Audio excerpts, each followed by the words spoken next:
Tendo ele feito isto, Cristão viu pendurado em uma das paredes o quadro de uma pessoa bem séria.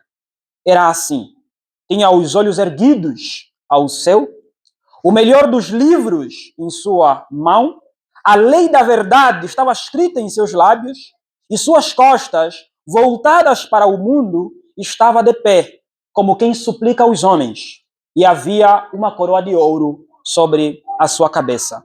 Cristão indagou: o que significa isto? Intérprete: o homem retratado neste quadro é uma raridade.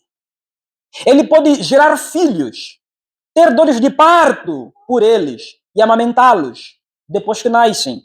Você o vê com os olhos voltados ao céu, tendo o melhor dos livros em sua mão e a lei da verdade escrita em seus lábios, para mostrar-lhe que sua função é conhecer e revelar coisas obscuras aos pecadores.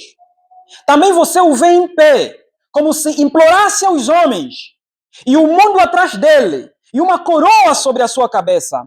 Isso lhe mostra que, desdenhando e desprezando as coisas do presente, por amor ao serviço que presta a seu Senhor, ele está certo de que terá a glória como recompensa no mundo por vir. Veja, disse o intérprete, mostrei-lhe esse quadro primeiro, porque o homem retratado é o único que o Senhor do lugar, para onde você vai, autorizou a guiá-lo em todos os lugares difíceis que talvez encontrará no caminho. Portanto, atente bem para aquilo que lhe mostrei e guarda no coração o que você viu, para que, em sua viagem, não encontre pessoas que finjam conduzi-lo corretamente, mas cujo caminho leva à morte. Assim, encontramos no peregrino de John Bunyan. Irmãos, a imagem que nós temos aqui, tal como o intérprete esclarece para o cristão, é a imagem de um ministro fiel. É o retrato de um pregador do evangelho. E, amados irmãos, desde a antiguidade, quando os antigos falavam de um pregador do evangelho, de um ministro do evangelho, não era conforme a concepção que nós temos hoje, onde a gente tende a dizer que o pregador do evangelho parece ser um evangelista. Mas a percepção dos antigos sobre quem era o pregador do evangelho era o ministro ordenado. Era o que nós poderíamos chamar hoje de pastor. E todo o desejo de um servo fiel é, evidentemente, ser como este homem aqui retratado nas Escrituras. E todo cristão fiel tem como desejo último de sua própria alma ser conduzido por um homem como este. O nosso tema é o ministério pastoral. Nós faremos uma introdução ao ministério pastoral. E não haveria melhor forma de nós começarmos essa nossa abordagem no dia de hoje, senão, meus irmãos, fazer um pequeno retrato do que ocorre em nosso tempo sobre a banalização do ministério pastoral. Quer em relação ao nosso contexto, ao nosso ambiente, quer em ambientes de fora. O que nós observamos e vemos um pouco aqui, um pouco lá, e olhando especialmente para o contexto do qual nós fizemos parte ou que nos gerou, é que há uma espécie de banalização do ministério pastoral. Em que sentido? Primeiro, a gente cresceu com a mentalidade de que qualquer um poderia exercer o ministério pastoral. Qualquer um. Ou seja, é um trabalho tão sem muita exigência, sem muitos requerimentos, que o pastor Etiangre exercendo e eu, não faz diferença nenhuma. Tanto é que nós olhamos para o nosso contexto e ambiente, nós percebemos de que muitas igrejas locais, nessa perspectiva, elas foram nascendo de que contexto? O irmão se desentendeu com a liderança, ou porque alguma afeição e paixão sua não foi atendida, ele diz, vou ficar em casa. Começa a congregar com sua família em casa, e amanhã, depois da manhã, 2, 3 irmãos o seguem, e depois da manhã tem igreja, e depois da manhã ele é o pastor. Ou seja, essa banalização por quê? Porque acha-se e se pensa de que o trabalho pastoral ele não é exigente. não requer nada, não tem pré-requisitos que precisam ser observados antes de que um indivíduo assuma. Então, qualquer um pode fazer. Há uma banalização do ministério pastoral em nosso próprio contexto, o que não sucede com que respeita às questões seculares. Ou seja, o mesmo irmão que diz que qualquer um pode exercer o ministério pastoral é o mesmo irmão que diz que qualquer um não pode ser juiz. Porque antes de ser juiz tem que passar pela faculdade de direito, aprender o que é necessário. O mesmo irmão que diz que qualquer um pode exercer o ministério pastoral é o mesmo irmão que diz que não. Se eu não tiver certificação de que aquele indivíduo dito médico terá tido a formação necessária e tem a probidade necessária para me garantir a segurança de que ele é um bom médico, eu não ficaria descansado. Mas diz que qualquer um pode, evidentemente, servir ao ministério pastoral. E essas coisas, irmãos, conduziram a muitos dos problemas que a gente observa em nosso próprio meio. Porque não simplesmente os males estão presentes e todos nós observamos sem precisar lanternas para que a gente os enxergue, porque ao meio-dia estão ali expostos, mas também a gente continua a lidar com pessoas com o mesmo tipo de mentalidade, igrejas que surgem com o mesmo tipo de mentalidade, e que qualquer tentativa de dizer assim, meus irmãos, não é desse modo que aprendemos de Cristo, dirão que não. Está envaidecido agora, né? Se ouvirem mais, você está fazendo seminário, está envaidecido agora para tentar fazer seminário. Agora, foi lá estudar um pouco, estaria a dizer que não é desse jeito. Mas, irmãos, a seriedade do ministério, o peso do ministério, precisa ser considerado. Se no nosso meio a gente olha desse jeito, dessa banalização sem pré-requisitos, do outro lado, irmãos, é evidente que há contextos, há lugares que também há uma espécie de abuso em relação ao próprio ministério, ou seja, indivíduos que querem a posição pelo simples fato de privilégios, de acessos que concede. Então, nós não podemos nem estar de um lado nem de outro, mas precisamos sempre buscar o caminho do meio, o caminho virtuoso, por assim dizer.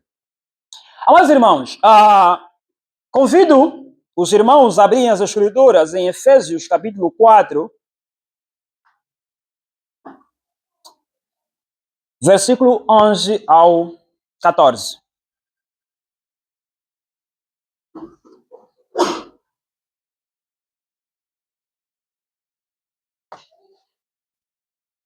Efésios, capítulo 4, versículo 11 ao 14.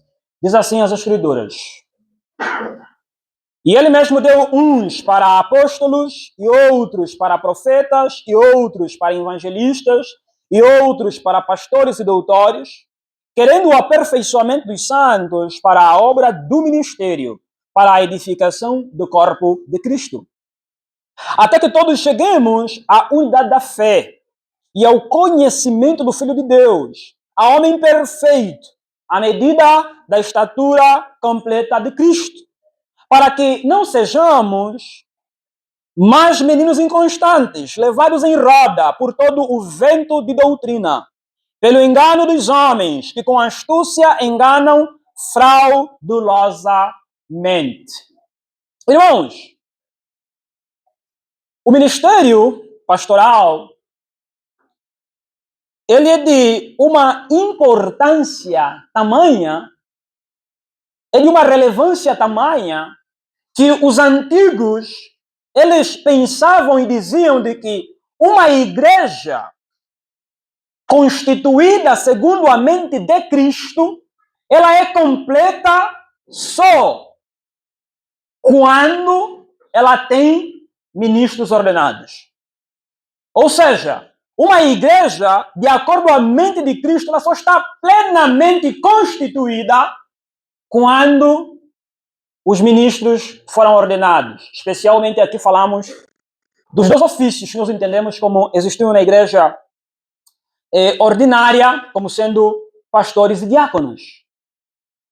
E essa percepção de que o ministério pastoral ele é importante para a formação completa da igreja, enquadrando-a aqui ao que nós temos nessa escritura que nós lemos, nós vemos que o apóstolo é muito claro, ele menciona, evidentemente, aqui 5 ofícios: o apostolado, o profeta, o evangelista, o pastor e o mestre, onde a distinção que sempre foi feita na igreja, é que aqui nesse texto você encontra os dons ou os ofícios que são extraordinários, que tinham como objetivo fundamentar a igreja, apóstolos, profetas e evangelistas.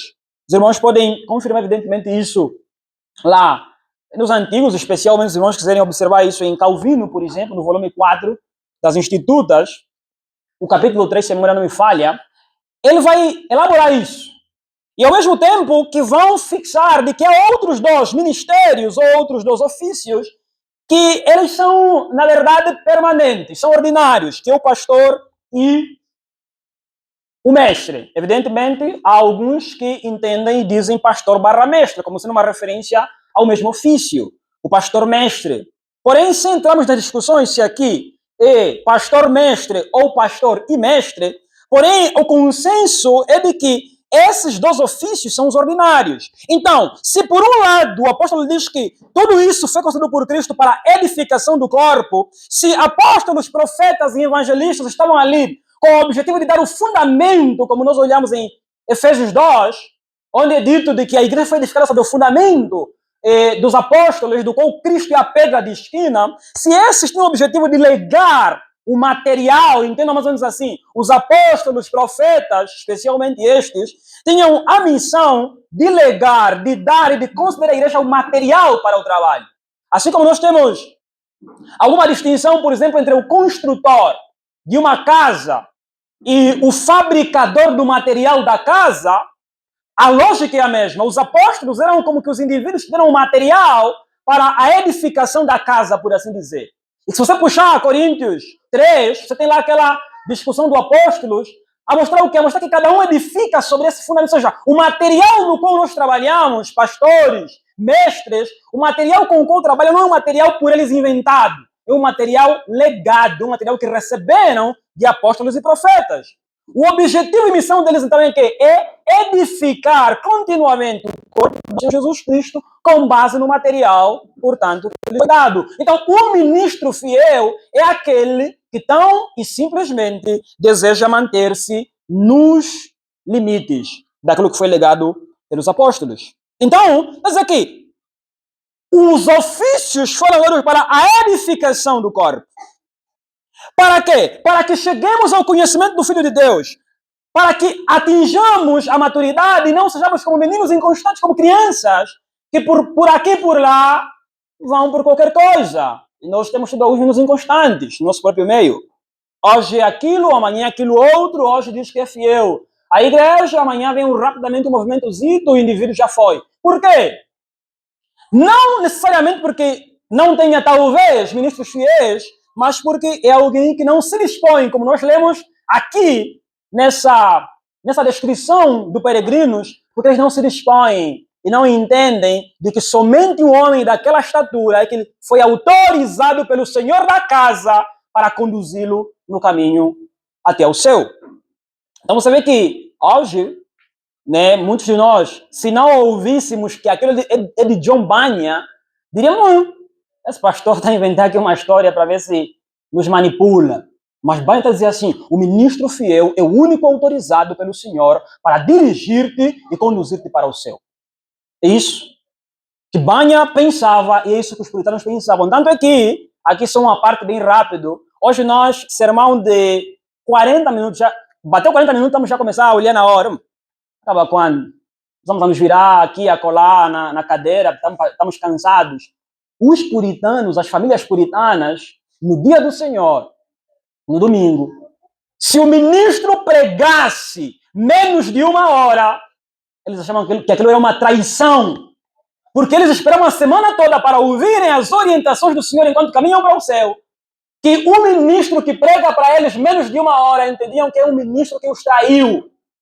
Hoje, para nós, é o bom pregador, né? Mas com as conversas de psicologia, né? Ah, não, nós só ficamos atentos nos primeiros 10 minutos, o resto é lá, é conversa fiada, irmãos.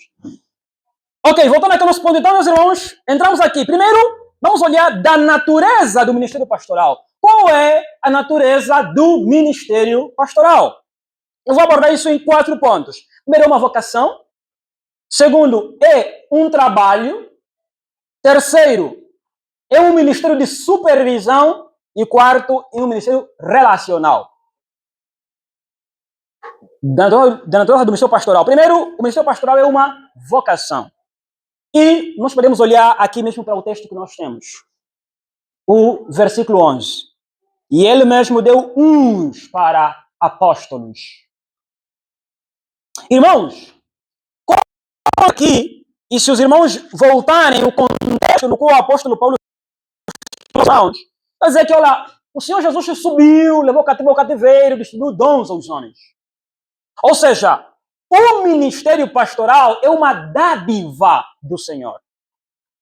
É uma vocação. É um chamado. O ministério pastoral não é uma profissão. É uma vocação. Por essa razão é que um profissional, ele pode negar-se em fazer o seu trabalho quando, por exemplo, não for remunerado, digamos assim. Quando não existir a contrapartida direta entre aquilo que ele faz e algum benefício imediato. O ministro vocacionado, ou o pastor vocacionado, ele não pode negar sob o fundamento de que Y e X não está a ser verificado. Porque ele não responde diretamente à igreja, responde ao Senhor. Quem vocaciona é o Senhor e não a igreja. Então, a primeira coisa é essa aqui, é que o ministério pastoral é uma vocação. O que é a vocação, irmãos? O que é uma vocação?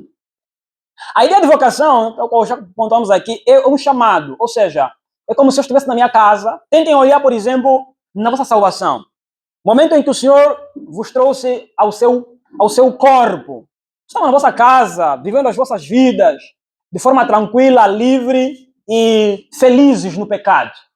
Mas de repente sucedeu um dia que algo começou a lhe incomodar. E você nem sabia de onde é que vinha aquele incômodo. Ou seja, ontem você fazia aquilo, você tinha prazer em fazer aquilo, mas no dia seguinte você não tem prazer em fazer aquilo.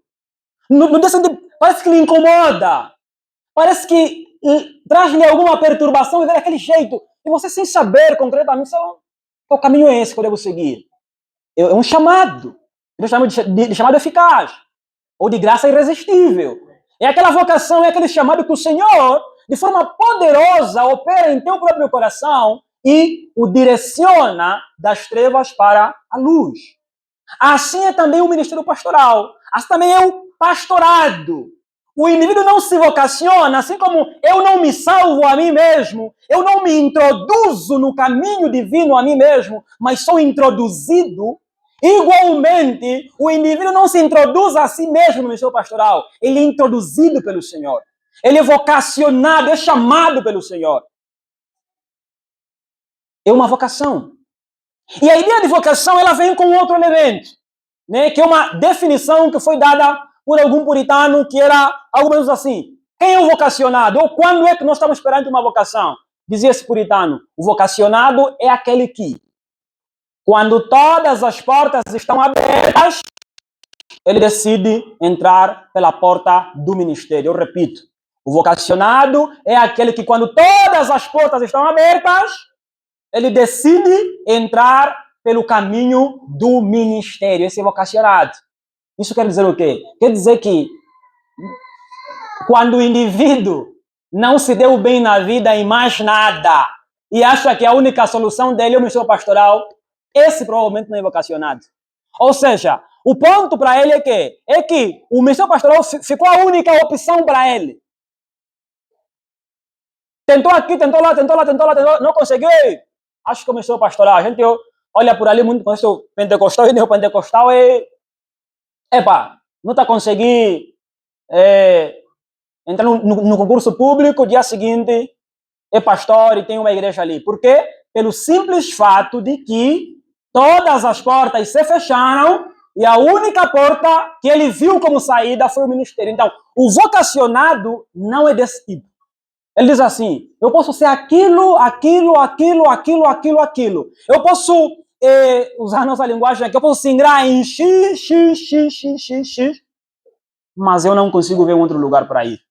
É o ministério, como chama. Esse é o vocacionado, dá uma vocação.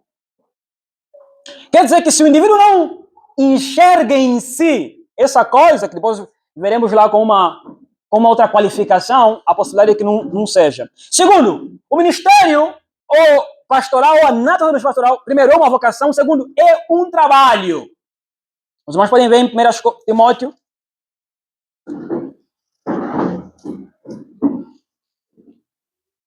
1 Timóteo, capítulo 5,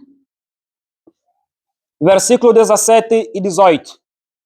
Diz assim: os presbíteros que governam bem sejam estimados por dignos de duplicada honra. E aqui duplicada honra, meus irmãos, se quiserem, a linguagem mais simples é duplo salário, em outras palavras. A gente gosta de honra para referir-se à ideia de esse respeito. Não, Paulo não está falando sobre respeito aqui. É evidente que o respeito está em outros lugares também, mas está a dizer assim: os que governam bem sejam dignos de duplo salário.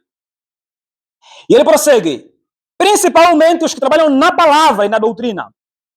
Versículo 18. Porque diz a Escritura: não ligarás a boca ao boi que debulha, e digno é o obreiro do seu salário. Ou seja, o apóstolo está a dizer assim: olha, a natureza do ministério pastoral, além de ser uma vocação, é também trabalho. É também um trabalho.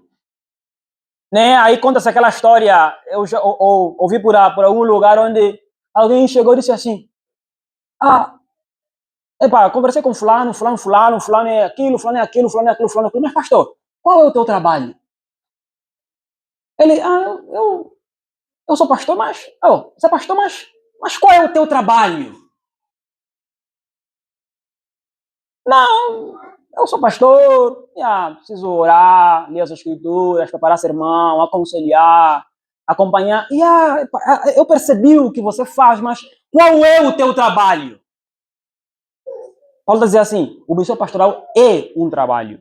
Assim como é do médico, assim como é do professor, assim como é do enfermeiro, o ministério pastoral é um trabalho.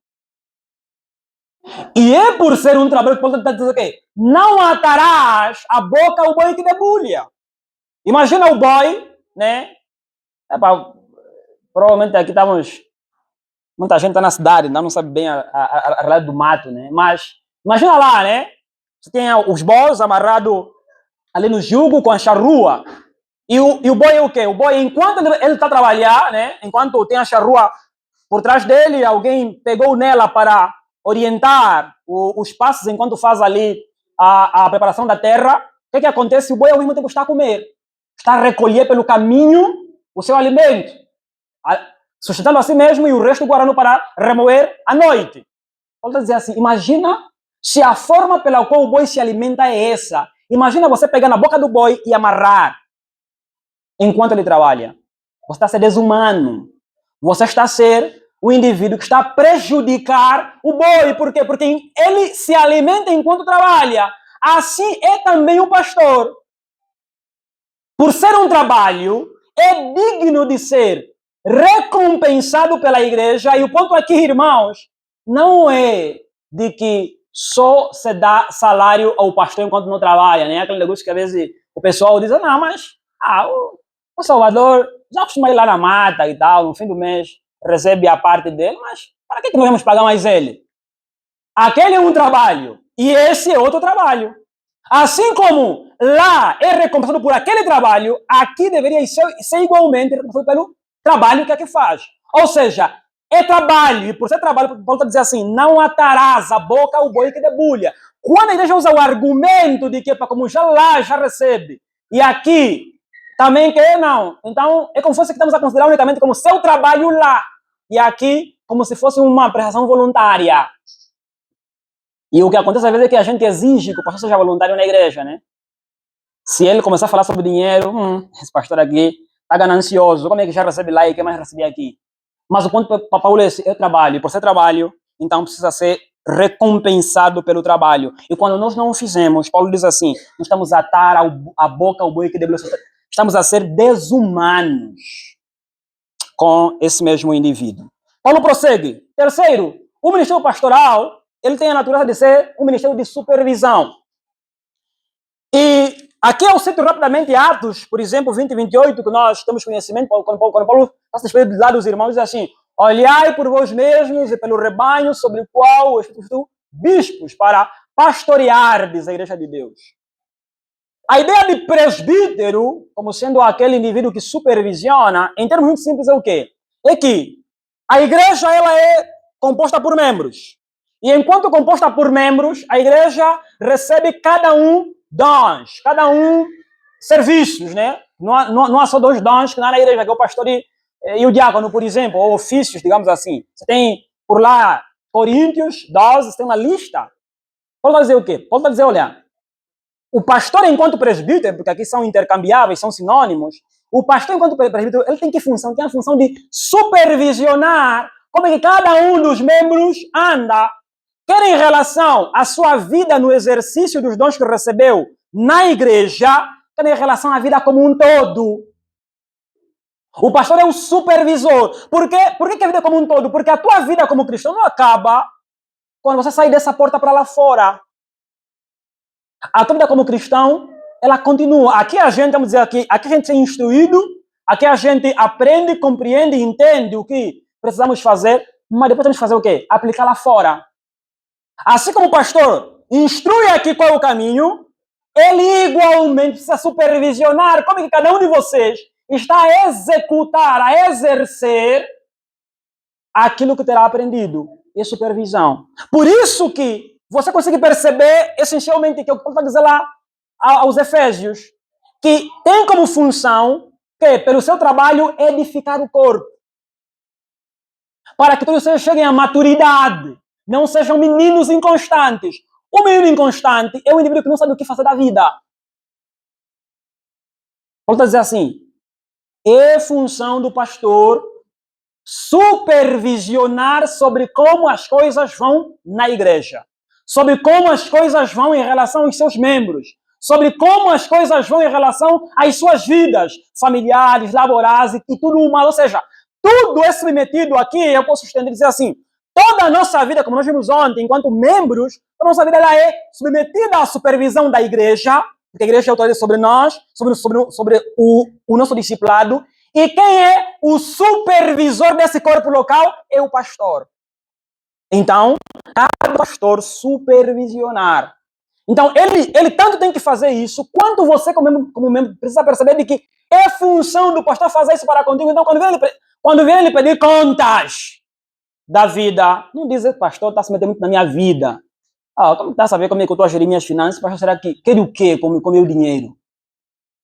Como é que estou a gerir minha família? Quero o quê com a minha família? Essa casa é minha. Eu que sou o cabeça. É evidente que você é o cabeça. O pastor não vai legislar sobre a vossa consciência. O pastor não vai regular milimetricamente sobre o que vocês devem fazer, mas ele é o supervisor.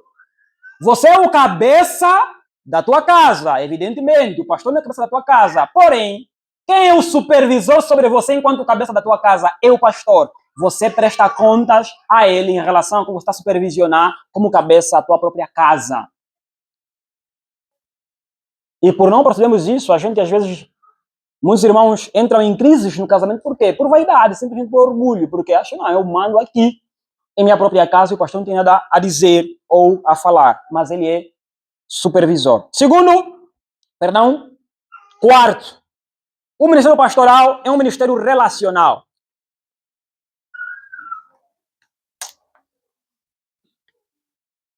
Aqui a gente vai ser bem breve. Quando nós falamos que o ministério pastoral é um ministério relacional, meus irmãos, é para dizer o seguinte: você, o indivíduo vocacionado ao ministério pastoral, ele é pastor em relação a. Ou seja, o pastor Etiandro e o pastor Euclides, eles são pastores em relação à igreja do São Luís. É relacional por quê? Porque não existe pastor sem rebanho. A ideia que às vezes a gente tem ouvido por ali, do tipo,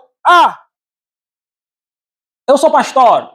Então ele vai em tudo quanto é lugar e quer exercer todo pastoral. Não. Você é pastor em relação à congregação que o Senhor lhe confiou. E o dia em que, por alguma razão qualquer, o indivíduo for desqualificado, ele não é mais pastor. Ele não é mais pastor, porque se foi desqualificado, ele não exerce o ministério pastoral, se não exerce, não é mais pastor. Agora, se o dom está lá, se um dia vai ser restaurado, não, mas é que o ministério pastoral ele é em relação a, porque o indivíduo, para que seja considerado como pastor, é porque passou pelo processo de chamado interno, confirmação externa da igreja e reconhecimento público do seu exercício. É isso. Quando ele deixa de funcionar nessa esfera, não é mais pastor. Por isso que o ministério pastoral é um ministério relacional. Eu sou pastor em relação a. Quando não tiver rebanho, não sou pastor. Quando for desqualificado, também não sou pastor. O terceiro ponto e tópico, meus irmãos, é das qualificações para o ministério pastoral. Vou abordar simplesmente 4 tópicos, né? O resto a gente pode ir associando. Rapidamente, os irmãos podem ver 1 Timóteo, né? Que é do nosso conhecimento, capítulo 3, versículo 1 ao 7. Diz assim: esta é uma palavra fiel. Se alguém deseja o episcopado, excelente obra deseja. É necessário, pois, que o bispo seja irrepreensível, marido de uma só mulher, vigilante, sóbrio, honesto, hospitaleiro, apto para ensinar, não dado ao vinho, não espancador, não cobiçoso de torpe ganância, mas moderado, não contencioso, não avarento, que governe bem a sua própria casa, tendo seus filhos em sujeição com toda a modéstia. Porque se alguém não sabe governar a sua própria casa, como terá cuidado da igreja de Deus? Não neófito, para que ensoberbecendo-se não caia na condenação do diabo. É necessário também que tenha bom testemunho dos que estão de fora, para que não caia em afronta e no laço do diabo. Eu vou aqui observar 4 qualificações, que é a aspiração, o ser irrepreensível, apto para ensinar e não ganancioso. Irmãos, quando a gente olha assim, né, vou dizer assim, a aspiração ela tem nenhuma qualificação, ela é um pré-requisito para todas as demais qualificações. Porque nós não chegaremos para discutir se ele é qualificado ou não, se primeiro ele não disse que aspira ao episcopado. Se não aspira, não há conversa. A não aspiração é ponto suficiente para que alguém não deve exercer o ministério. Se ele não aspirou, foi posto lá porque lhe empurraram, ele disse, não tem mais ninguém senão você, não funciona, ele tem que aspirar. Ele tem que internamente ter esse desejo. O que é essa ideia de aspiração, irmãos? A aspiração se pode olhar como alguém que suspira. Você imagina, você recebeu uma boa... Você estava lá de noite, você se encontra com bandidos, você põe-se em corrida, você corre, corre, corre, corre, corre, corre, corre. O peito a aquecer, mas você nem faz ideia que o peito está a aquecer, porque é pela vida que você está a correr naquele momento. Quando você percebe que o perigo passou, você para, a tua respiração é aquela bem ofegante, tipo assim, se eu não pegar um ar agora, eu morro. Se eu não pegar um ar neste momento, se eu não parar para pegar um pouco de ar, eu vou morrer. Eu vou cair aqui, o coração vai parar. A ideia do missão pastoral é essa. Como Paulo diz assim, se alguém aspira, se alguém suspira, ou seja, o indivíduo diz assim, se eu não servir no ministério, eu não sei onde vai parar a minha vida. É mais ou menos assim. Ele não disse isso por orgulho, porque quer poder, porque quer fama, não.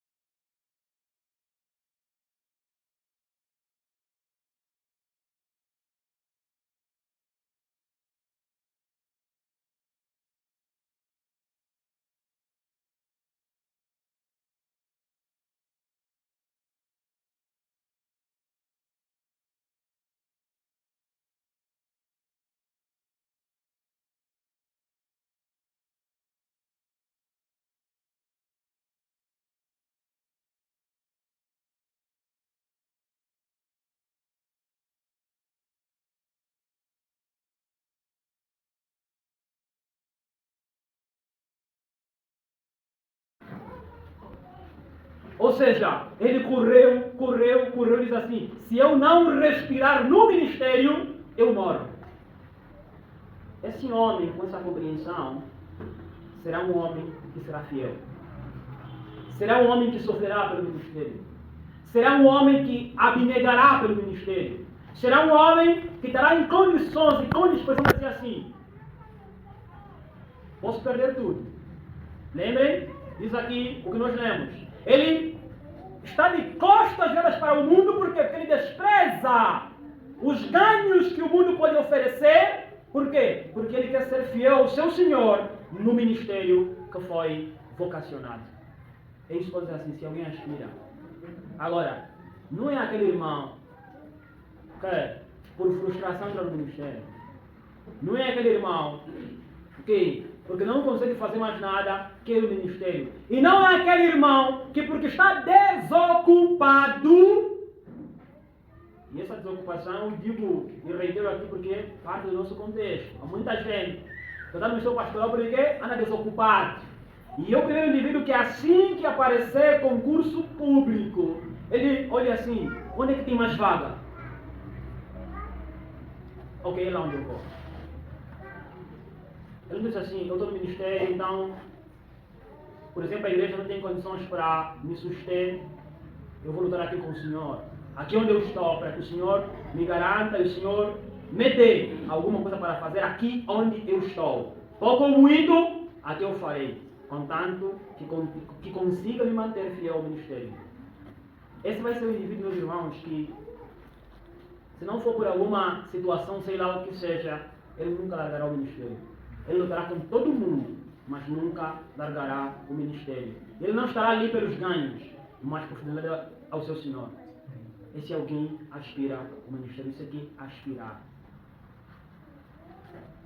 Agora, tem lutas internas, tem confusões, o mundo o atrapalha, porque parece que vê que há mais vantagem estar lá, aqui, mas o ministério e tal, depois de ver que pronto, parece que não vou conseguir naquela escola, tá bom, então você já me conformar com o ministério. Esse não aspira. Esse não aspira. Segunda verificação, irrepreensível. Paulo diz aqui que é a primeira das qualificações que está na base de toda fundamentação moral do pastor. Quando Paulo diz assim, irrepreensível, Paulo não vai dizer que o indivíduo não peca. Não há homem que não peque. Mas o irrepreensível é aquele indivíduo que sobre ele não pesam acusações de pecados escandalosos ou públicos. Não é o que não peca, mas é aquele indivíduo que sobre ele não pesam escândalos. Esse é que eu represento. Ou seja, é alguém que tem uma conduta de tal maneira que, quando nós olhamos para ele, dizemos assim: esse é um homem santo, esse é um homem piedoso. É aquele indivíduo que, quando alguém é acusado, diz assim: o pastor fulano fez aquilo, meu irmão na espera. Meu irmão na espera. Eu não acho que seja isso. É aquele que você precisará vasculhar demais ou ser muito malvado, com intenção má mesmo, para encontrar algo do que o condenar ou o acusar. E ele, como você vai perceber isso, não é que não peca. Ele vai pecar, vai se desentender com uma ovelha e por ali vai ter os seus problemas, mas ninguém dirá assim: olha, ele está envolvido em pecados escandalosos e que isso desqualificam, né? Como Paulo pode dizer o quê? Precisa ter bom testemunhos de fora. É aquele indivíduo que até os ímpios dizem assim: não, aquele é gente boa. Não, aquele... É filho alheio, diríamos aqui nessa linguagem. Então, esse é o irrepreensível, irmão. E a ideia de ser irrepreensível é tão fundamental, irmãos, porque pensem comigo. Imagina um indivíduo acusado em um montão de pecados. Como é que amanhã ele vai aconselhar a igreja? Como é que amanhã ele vai lidar com os pecados da igreja? Com que autoridade? Porque a ideia aqui de Paulo de ser representante é para quê? É para que a sua irrepreensibilidade coroe a sua autoridade. Porque não terá como ele exercer bem a sua autoridade quando sobre ele pesam acusações. Ninguém vai ouvi-lo verdadeiramente quando sobre ele pesam acusações. Você está me falar aquilo, mas ele faz aquilo. Está me falar que seja assim, mas ele, daquela vez, todos nós tivemos, andou assim, não tinha andado assim. Ou seja, isso mina a própria autoridade e não tem como ele executar ou exercer bem o seu próprio ministério. Então daí que Paulo diz assim, que seja irrepreensível. Ou seja, com uma conduta ilibada de culpa. Este é o homem irrepreensível. O quarto é apto para ensinar. Uma das funções principais do pastor, irmãos, é a pregação da palavra. Às vezes nós, tendemos a achar, especialmente no nosso contexto um pouco mais jovem, a ideia de achar que o pastor tem que ser aquele que está conosco em tudo quanto é ideia que a igreja organiza, ele está lá conosco. Qualquer comunhão que apareceu, o pastor está lá. Qualquer situação e tal, saímos, não sei o que, o pastor está lá. Dia e noite, está na minha casa, a gente passa o dia todo junto. Isso não é função primária do pastor. O que acontece às vezes é que o pastor é condenado e acusado de não exercer bem, porque o indivíduo não está o dia todo e todos os dias na casa dos membros. Como o indivíduo vai se preparar e certo para ensinar, você tem que estar contigo o dia todo e todos os dias. A principal função do pastor não é criar essas amizades, estar em tudo quanto é ideia e comunhão que nós criamos e pensamos. Essa não é a principal função dele. A principal função do ministro é ensinar, é proclamar o Evangelho. E por Evangelho aqui não vou falar aquela mensagem de você ir pregar lá para chamar os ímpios ao arrependimento, não. É a pregação do Evangelho enquanto exposição fiel das Escrituras. Essa é a principal função. E isso, irmãos, demanda de quê? Demanda do pastor que ele tenha tempo para orar pela igreja, para examinar as Escrituras, para ler os santos mortos, a fim de que ele aprenda e apreenda a sabedoria do alto, tanto para viver bem, tanto para que ele viva bem como homem piedoso, quanto para que ele ensine bem. Isso requer tempo. Ele não será apto a ensinar se o seu maior tempo não é gasto com o seu material de trabalho. Ele tem que gastar tempo com a escritura, gastar tempo com os livros, não para ter uma vida simplesmente livresca, não, mas para trabalhar no seu caráter, Paulo diz que de ti mesmo, da doutrina, e para, por conseguinte, instruir e ensinar bem a igreja. Irmãos, isso requer tempo. E não só tempo, mas também requer recurso. Requer recurso. Precisa ter os livros necessários para estudar, A gente, raramente você vai ver um irmão dizer assim, pastor, vi um livro aí interessante, e pastor, comprei, está aqui um livro para a tua biblioteca. Não, mas esse irmão diz, hoje o pastor pregou de um jeito, nem gostei tanto. Esse pastor, acho que não é muito hábil nas coisas. Auxilia para que desenvolva as suas habilidades, E ainda mais nesse contexto em que a gente está a estudar e a pastorear ao mesmo tempo. Tem os outros que vocês admiram tanto no YouTube, estudaram antes, para depois começarem a servir no ministério, Estudaram antes. O que acontece no nosso meio? O pastor está a pregar, é o que eu dei como exemplo ontem para os pastores. O pastor está a pregar em Romanos 12, 1 a 2. O irmão está lá, nem traz caderno para anotar a pregação do pastor, não grava, mas da próxima vez que ele tiver dúvida sobre algo de Romanos 12, 1 a 2, YouTube, procurar os Nicodemos,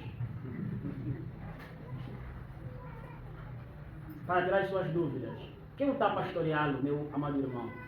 É o pastor da igreja local ou é o pastor Augusto Nicodemos? Então, seria uma forma de valorizar o ministério, Se você quer que ele seja tão hábil quanto, tenha paciência e contribua para o efeito. A ideia de sempre para ensinar os irmãos não significa que o pastor vai saber de tudo. Que o pastor é expert em tudo quanto é matéria ou tirar todas as respostas possíveis do mundo. Não significa isso. O pastor é humano com limitações. terá fraquezas, terá dúvidas também. Mas o ponto é que ele é apto para ensinar na medida em que, naquilo que para ele ficou claro nas Escrituras, ele tem a habilidade de instruir, apontar e colocar diante dos irmãos aquelas verdades. Tem a habilidade, a capacidade de expor com fidelidade, poder e autoridade aquilo. Isso aí será apto. Agora, se não consegue nenhuma dessas coisas, e é evidente, se não tem o mínimo de conhecimento das Escrituras, não dá, é neófito.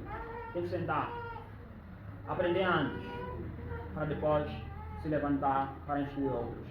Quarto, não ganancioso. Meus irmãos, esse é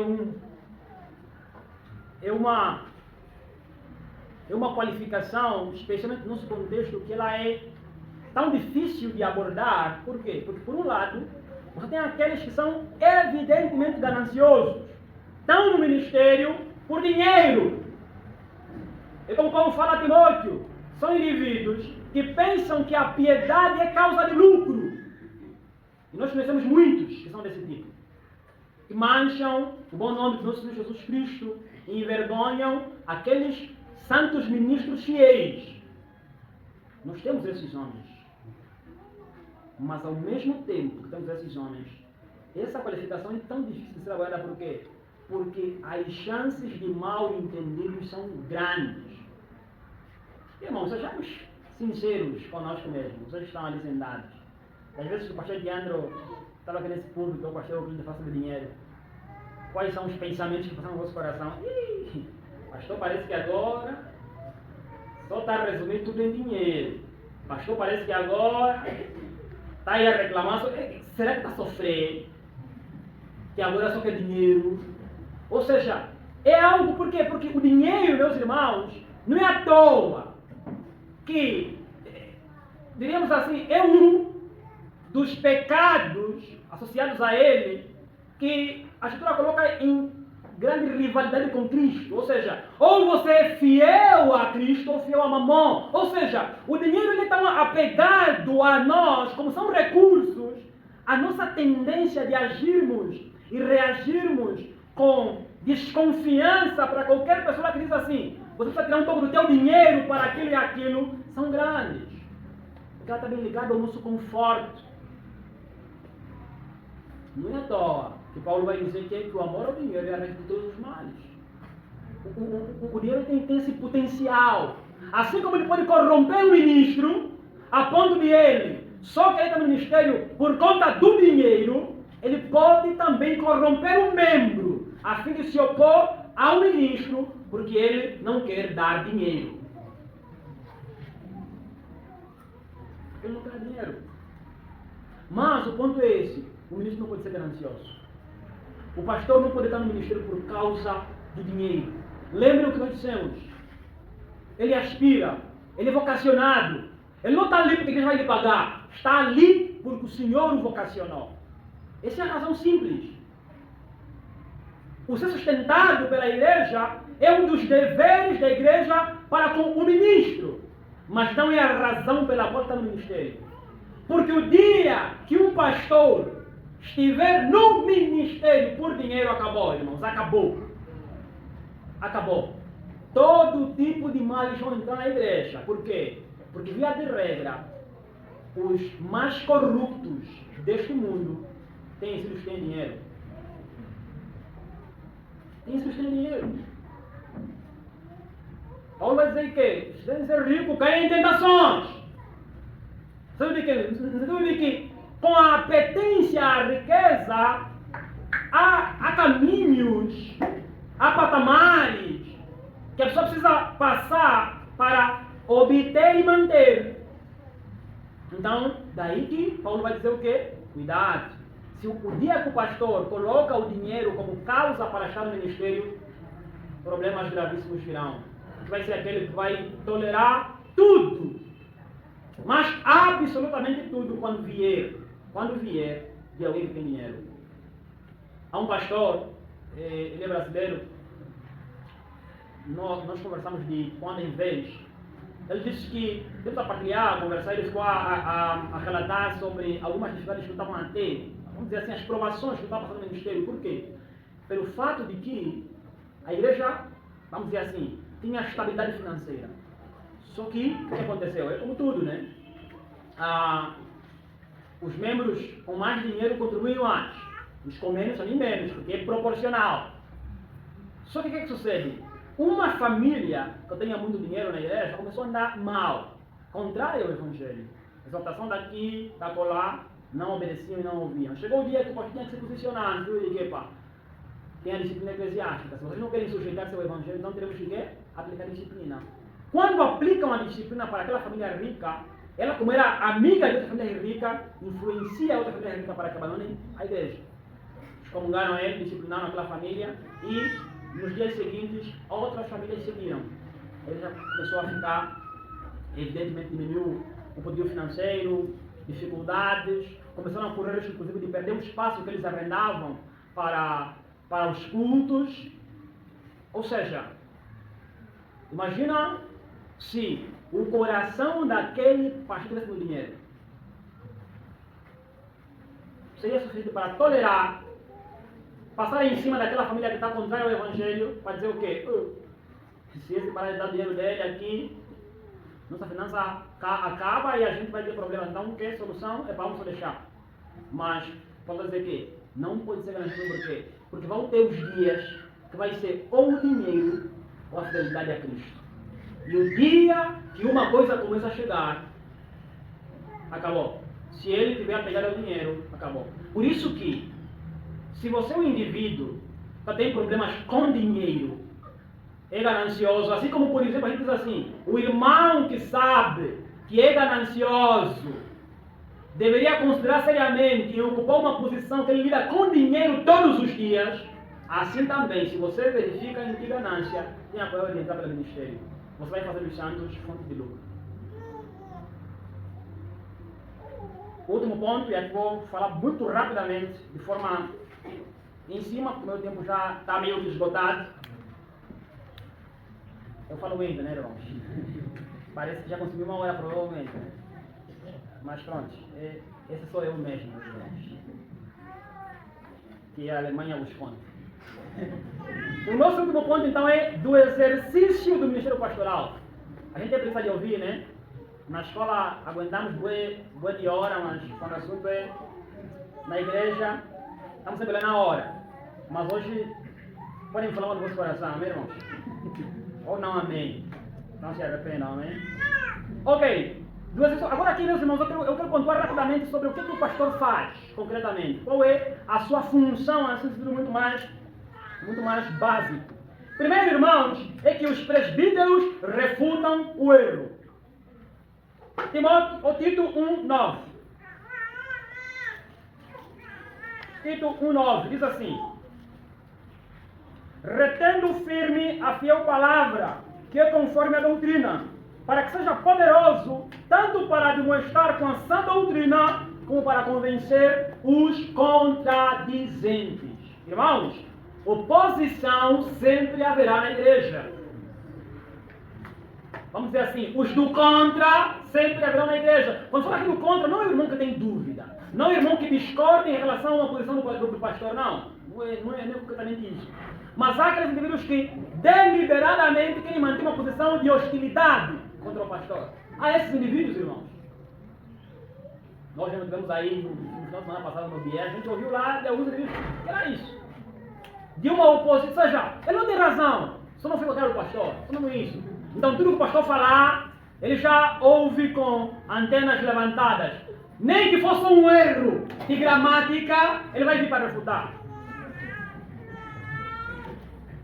Tem esses indivíduos. Falta dizer assim, o pastor, no seu trabalho, ou o seu trabalho, consiste em refutar o erro. Ou seja, ele precisa primeiro reter firme a palavra fiel da verdade, precisa saber a verdade, conhecer a sã doutrina, ser hábil com a sã doutrina para que refute o erro. Ou seja, para que ele seja capaz, seja poderoso, tanto para demonstrar com a sã doutrina, quanto para convencer os contradizentes. o pastor precisa ter essa habilidade. Aí quando diz assim, ele precisa ter essa sagacidade. O pastor precisa ter isso. Se você tateia com as palavras, vá primeiro resolver o teu problema de falar. Quando eu digo tatear, aqui com as palavras, é em que sentido? No sentido de você tem confusões mentais. Você nem sabe se A é A, se B é B, não sabe por qual caminho as coisas vão. Vai resolver o problema. Vai aparecer uma ovelha que vai te enrolar de um jeito que você não saberá como se desfazer. O pastor precisa ser poderoso. Não está para saber gagueira, eu não sou gago, né? Os irmãos sabem. Não é gagueira, irmãos, ok? É isso. Ele precisa ser poderoso, ou seja, ele precisa ter uma mente organizada em relação à verdade, para que quando alguém se opor à verdade, ou quando alguém tiver alguma dúvida em relação a ele tenha habilidade para dizer assim, meu irmão, esse ponto percebe-se assim, assim, assim, assim, assim, assim, assim. E se for um indivíduo que está se opor, na verdade, à verdade, mas não um cara que tem dúvida, ele precisa ser poderoso para convencer o contradizente, ou seja, calar a boca para dizer assim, pai, com esse cara aqui não dá para passar mais. Aqui, posso tentar de qualquer jeito, ou eu me retiro, ou então não funciona. O pastor tem que ter essa sagacidade, essa capacidade. Segundo, presbíteros, além de refutarem o erro, eles refutam os mitos e treinam para uma vida piedosa. 1 Timóteo 4:11. Diz assim, rapidamente.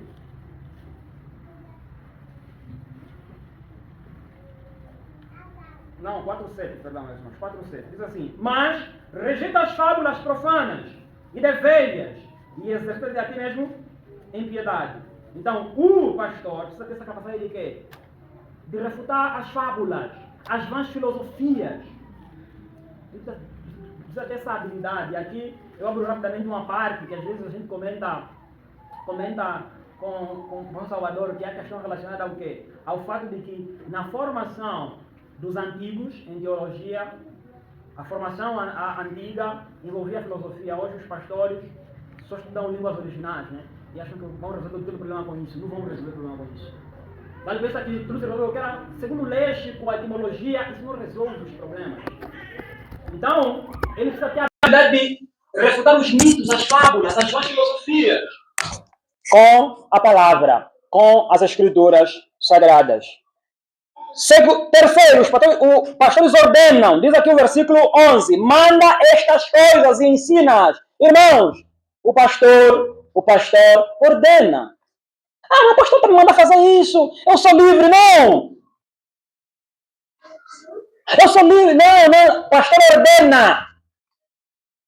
E aqui eu vou puxar algo rápido, especialmente para os casados, porque às vezes o casado se opõe à liderança porque diz, vou ter liberdade, mas esquece que ele é um indivíduo que tem que exigir submissão lá em casa. Ou seja, lá em casa diz assim, o Senhor me colocou como cabeça, o Senhor me disse assim, você precisa ser submisso a mim. Amém, irmão? Amém. Quando chega na igreja, o pastor a exigir dele alguma coisa, ele, não, eu sou livre. Pastor, eu sou livre, eu posso fazer o que eu quiser. Tudo bem, você me aconselha, mas se eu não quiser, na tua casa você não aconselha com a tua mulher. E quando você pega Hebreus, diz o quê? Diz que sujeitai-vos aos vossos pastores. A palavra não é diferente, meus irmãos, de sujeição. E a submissão, ela vem em que momento? Quando você concorda com a tua mulher? Quando estão tudo feliz e tal, até Paulo não, o plano concordou? Não. A submissão é quando o plano não concorda. Quando não pode ser tu, alguém tem que ceder. E quem tem que ceder? Em casa é a mulher, e na igreja é a ovelha. É a ovelha, irmãos. É a ovelha. Não é pecado. Pode ter discordância e tal. Se estão diante de uma situação que alguém precisa ceder, o chamado a ceder não é o pastor, é a ovelha. Se não está assim, não é pecado. Eu olho na escritura, o pastor que está me exigindo não é uma coisa que... Porque se está te exigir pecado, é muito simples, pastor. É que a Bíblia vai dizer assim, que isso que você me mandar fazer é contra o Senhor. E só o Senhor é o Senhor da minha consciência. Você me mandar fazer uma coisa que é um mandamento humano e contraria a quê? As escrituras, pastor, não vão fazer. Agora, você olha na escritura, não é pecado. olha para a Bíblia, tenta pegar aqui da colar, nada fere as Escrituras. Mas quer contender com o pastor por conta disso? A Bíblia está dizendo que sujeita-te. Por quê? Vela pela tua alma para que não sirva com dificuldade. Irmãos, um pastor que serve, está vendo, tipo assim, com desleixo para contigo, o prejuízo é teu. Irmão, vou colocar assim, imagina que você é um cara, você é um irmão, você é uma irmã muito difícil. Nada que te falam, você ouve. Você não quer saber de nada de ninguém. Imagina que você é esse tipo de pessoa. O pastor te exaltou 2, 3, 4, 5 vezes. Você acha que amanhã, quando o pastor observar algum erro teu, ou observar que você está tentando cair em algum tipo de problema, você acha que o pastor virar para você e te falar com o irmão, vai verificar alguma coisa aqui? Tá pensando, esse irmão, se eu lhe falar isso, vai ser debate, vai começar a abrir pontos. Não adianta, deixa seguir o caminho dele. Quando deixa seguir o caminho dele, amanhã quem começa a entrar nos problemas é você, meu pastor. É você quem começa a entrar em problemas, é você quem começa a sofrer, por assim dizer, meus irmãos. Então, outros pontos, né, é de que os presbíteros devem dar o exemplo, aqui eu só vou citar porque fui demais. Devem dar o exemplo, os presbíteros, né, Paulo vai falar sobre isso, que precisam ser exemplo, os pastores. Os pastores precisam ensinar, instruir, precisam ser desse tipo, né. Os pastores precisam vigiar as suas próprias vidas. Paulo vai falar sobre isso, tem coisa de ti mesmo da doutrina. O pastor precisa ter esse cuidado, essa prudência, de achar que ele antes de ser pastor é crente. Antes de ser pastor ele é crente. E por fim, os presbíteros vigiam a sua doutrina. Essa parte aqui eu tive que correr porque a parte mais importante falei em cima, meus irmãos. Mas é essencialmente isso, meus irmãos. Então, isso é o ministério pastoral, tanto na sua natureza quanto nos seus cuidados. Espero que os irmãos tenham compreendido e perdão pelo tempo gasto demais, né? Mas o Senhor fez graça em tudo, amém, irmãos? Então vamos orar ao Senhor para encerrarmos essa parte.